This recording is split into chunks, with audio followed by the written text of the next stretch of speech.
It's championship day. It is the final round. The first moves are on the board, and we've got our playing hall right there in front of us where all the action's happening. The amateur, the open section, and then the centerpiece right beyond that, the masters and the challengers. The fight for the trophy today in the masters between three players, but also in the challengers, we've got three in the lead. And let's bring up our standings as we've got Van Win, Suleimanli, Erwin Lamy at 8.5 points in the challengers, and then a neck-to-neck battle as we've got Benjamin Bok just half a point behind with 8 points. It comes down to these four players in the challengers, David, fighting for that spot into next year's Masters. It's wide open, the championship, with three players at 8.5.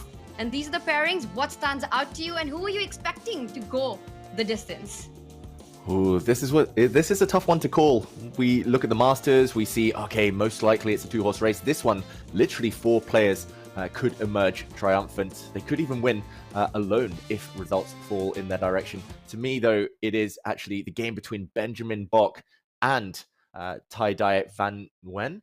And that is the game on the bottom left there, that green board, that in terms of the standings at least, could be vital. Bok has a direct kind of hit potentially against the leader or one of the leaders. So he could well leapfrog Van Win with a win. And of course, he could catch the others. On the camera, though, we do see Erwin Lamy, a bit of a crowd favorite, I would say, Tanya. He's played this tournament here in Wijk as a local Dutch player. He's played more times than I can remember. And with the black pieces against Vaishali, most likely will need to win to keep his destiny in his own hands. But he's been so impressive, the experienced Dutch Grandmaster there, throughout the last 2 weeks. For Suleimanli, who did win yesterday as well, he also has a similar task. Black pieces against Bulmaga, who's been having a tough tournament. So all of these players, they'll be taking risk. They'll be nervously glancing at their kind of rivals' games to know how hard they should be pushing. And I don't know, who do you predict? I'm going to say Erwin Lamy, just because, I'm such a big fan of his.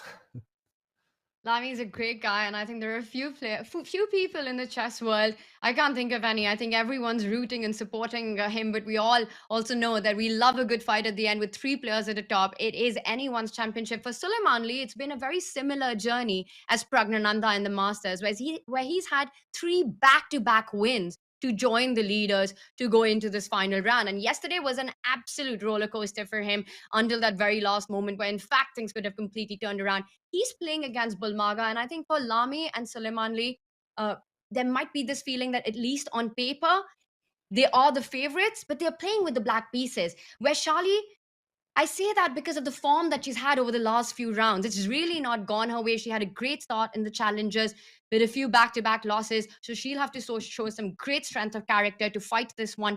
Looking at the position, a very complex one on Lamy's board. All pieces, all the pawns still there. A block structure, very symmetrical, where both sides have got squares in the center of the board. I think this is going to be a slow strategic grind, and that might suit Erwin's style more than Vaishali. For Bok, as you mentioned, it's a must-win. He's got his task cut up. With the white pieces, he has to go all out if he wants a shot. He's playing against a very informed Van Win. David, I'm with you. Again, yes, we want it to go down to the wire, but rooting for Lamy. He came so close to taking the title as well in the challengers last year, but missed out on it. It was Mendonça who went on to win, and he's fighting in the Masters. So for Erwin, it's been such a long journey as well in the challengers, looking for that win. And maybe this one is his year, but it's very early stages. One thing's for sure, looking at boards across our beautiful, colorful view, I think it's going to be another day of decisive action. So much happening. Yeah, so much happening. And there are three games that impact the top of these standings to decide who wins the event, the challengers, and gets promoted to the master section next year. That game between Bok and Van Wen is between two of the leading pack, of course. But yeah, Vaishali, let's jump into this one because the others are all within the realms of opening theory still. There were a couple of Nimzo Indians, there was a Sicilian Najdorf, but this one is a bit unorthodox. And this pattern, this pawn structure, Tanya, white's pawn chain, black's pawn chain, kind of outpost for the white knight, outpost for the black knight potentially later in the center. I always I must admit, struggle in these types of positions because I always get very biased by the presence of a beautiful stallion in the center here. It looks like the dream square, an outpost, everything we're taught when we're young. But it's all about pawn breaks, actually, these block positions. And I never really know whose kind of play on the flanks is more to the point here. Is it Vaishali on the queen side playing b4 in the near future, which she has set up with the move a3 recently? Or is it going to be Owen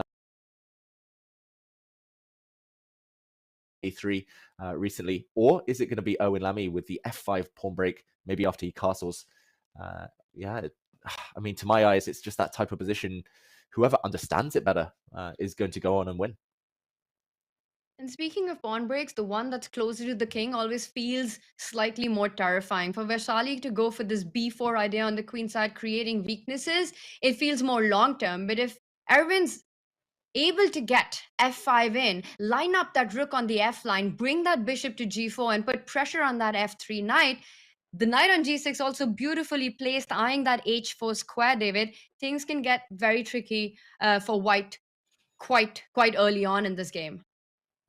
Yeah, I fully agree. And that's why I think it's a good moment for Vaishali to pause. She's been spending nearly 5 minutes here because this type of block position is purely about planning. There's no fireworks, there's no immediate tricks, tactics.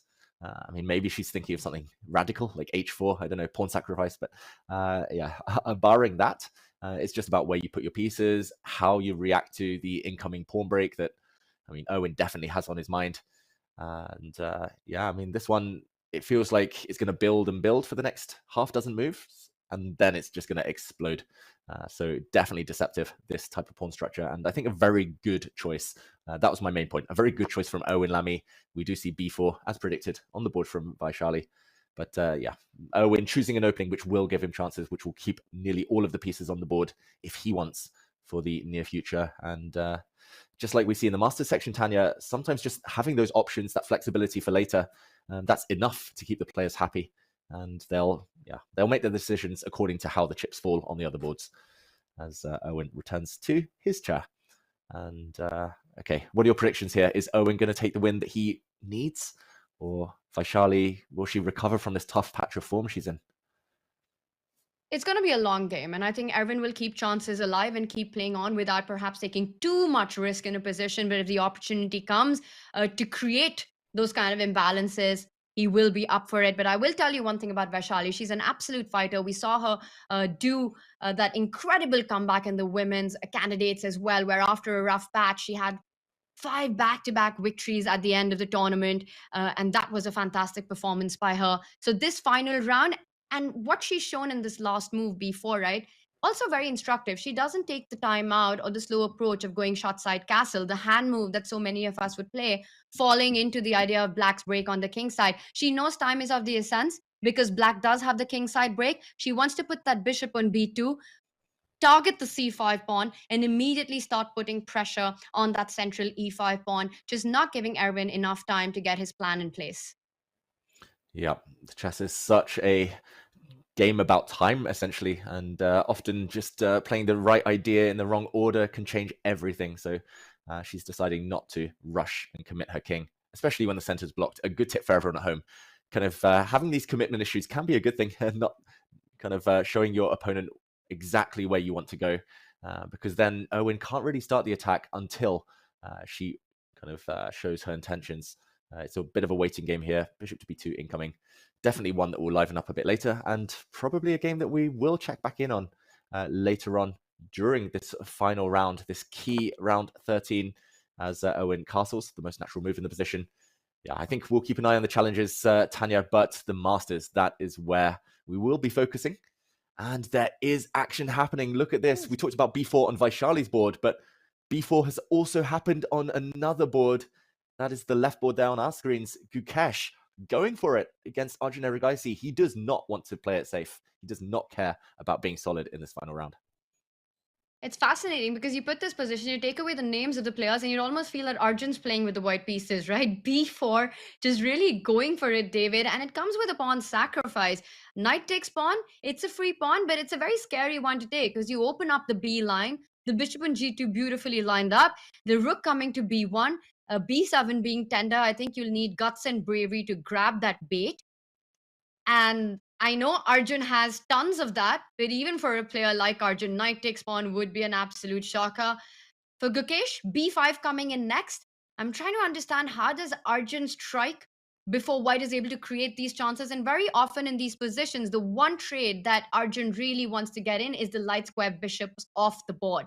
You want to land that bishop on h3. It's already lined up with the queen. And that's a move that I'd be considering, David, here, especially before b5 comes in.